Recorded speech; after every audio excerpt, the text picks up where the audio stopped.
کردار کی ناموس کا مسئلہ ہے، یہ ختم نبوت کا مسئلہ ہے۔ ادب سے توجہ سے بات کو سنیے، میں نے کہا یہ عام مسئلہ نہیں ہے، غور سے باتیں سنیے، یہ ہمارے ایمان کا مسئلہ ہے، یہ حضور سرور کائنات کی عزت کا مسئلہ ہے کہ ختم نبوت کے لیے ہمارے بڑوں نے کیا کیا قربانیاں دی۔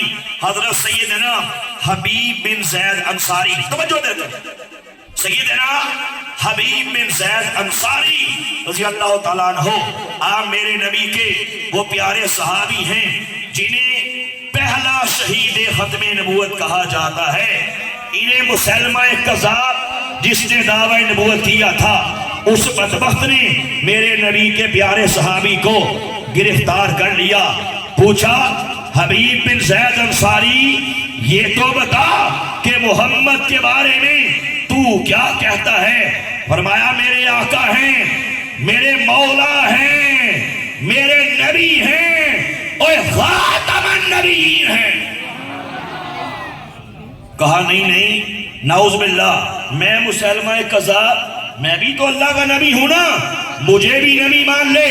اب سنیے آپ نے کیا فرمایا، روایت کے الفاظ ہیں، آپ نے فرمایا کہ تیری بک بک سننے کے لیے، تیری بکواس سننے کے لیے میرے پاس کہانی نہیں۔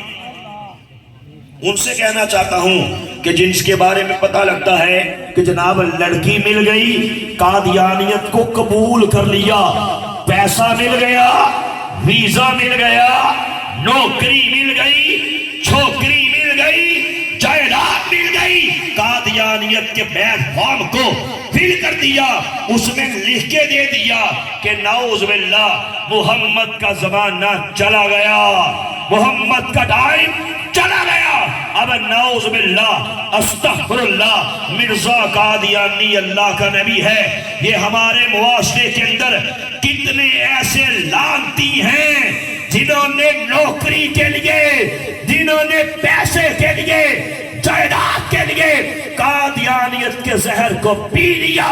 حضور سرور کائنات صلی اللہ علیہ وآلہ وسلم سے اپنا رشتہ، اپنا تعلق توڑ کے قادیان کے پاگل کتے مرزا قادیانی کو اللہ کا نبی مان لیا۔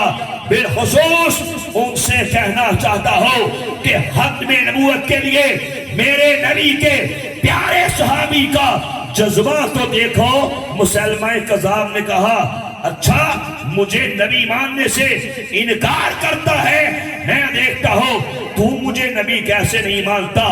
تلوار نیام سے نکالی، ایک ہاتھ ہی کاٹ ڈالا۔ ہائے ہائے، کہا دیکھ حبیب بن زید انصاری جانے دوں گا، چھوڑ دوں گا مجھ مسلمہ کو، اللہ کا نبی مان لے۔ فرمایا تو جھوٹا ہے، تو لعنتی ہے، تو کذاب ہے، تو دجال ہے۔ دوسرا ہاتھ بھی کاٹ ڈالا۔ کہا دیکھ ابھی بھی چھوڑ دوں گا، زندہ رہنے دوں گا مجھ مسلمہ کو، اللہ کا نبی مان لے۔ فرمایا تیری بکواس سننے کے لیے میرے پاس کہانی نہیں۔ پھر کیا ہوا؟ ایک ٹانگ کاٹی، پھر دوسری ٹانگ کاٹی، پھر زبان کاٹی، پھر آنکھیں نکالی، پھر ناک کاٹا، پھر کان کاٹے، ہائے ہائے، پھر سر تن سے جدا کر دیا۔ اس طرح جسم کے ٹکڑے ٹکڑے کر دیے۔ میرے نبی کے اس پیارے صحابی نے اپنے جسم کے ٹکڑے ٹکڑے تو کروا لیے، لیکن پیغام سنو، قیامت تک آنے والے آخری انسان تک کو یہی پیغام دے گئے کہ دنیا والوں ختم نبوت کے عقیدے کے دفاع کے لیے، ختم نبوت کے پیارے کے لیے اس سب تک بھی قربانی دینی پڑ جائے تو دے دینا، لیکن سن لو آمینہ کے لال کے بعد کسی اور کو نبی نہ ماننا۔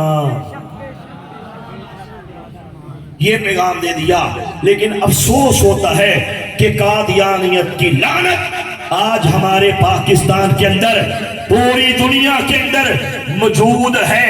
قادیانیت ہے کیا؟ میرے پاس بڑا کم ٹائم ہے، آپ مجھے ڈسٹرب بہت کر رہے ہیں، آرام سے، توجہ سے، خاموشی سے، دھیان سے میری باتوں کو سنیے۔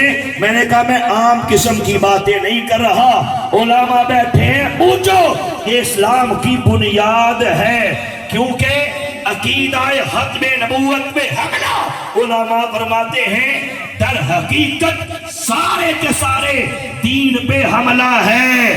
ختم نبوت میں اگر حملہ ہوتا ہے تو چپ رہتا ہے، ختم نبوت کا پہرا نہیں دیتا، ختم نبوت کی چوکی داری نہیں کرتا، تو پوش تاجدار گولڈا پیر سید مہر علی شاہ گولری رحمت اللہ علیہ سے آپ فرماتے ہیں اگر آمینہ کے لال حبیب کبریا حضرت محمد مصطفیٰ صلی اللہ علیہ وآلہ وسلم کی عزت پہ حملہ ہو، ناموس پہ حملہ ہو، ختم نبوت پہ حملہ ہو، اور جو پیر وہ مولوی حجرے میں بیٹھ کے خالی ہولی تسبیحات کے دانے اور گھماتا رہے، اس حملے کو نہ روکے، ختم نبوت کا پہرا نہ دے، ختم نبوت کی چوکی داری نہ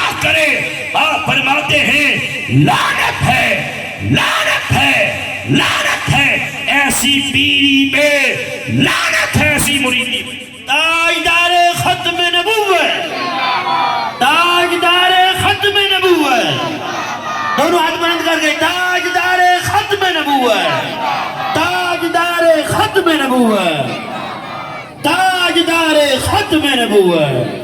ماشاءاللہ ماشاءاللہ۔ لوگوں نے کہا حضرت آپ تو صوفی مزاج آدمی ہیں، گھر میں بیٹھ کے لوگوں کو تویز دیتے رہے، تسبیحات کے دانے گھماتے رہے، قادیانیت سے ٹکر لینا یہ تو آپ کا کام ہی نہیں ہے۔ فرمایا سن لے، میرے آقا کی، میرے نانا جان کی عزت میں حملہ ہو، ختم نبوت میں حملہ ہو، میں گھر میں بیٹھا رہو، فرمایا سن لے، ہم سے ایسی بغیرت فقیری نہیں ہوتی۔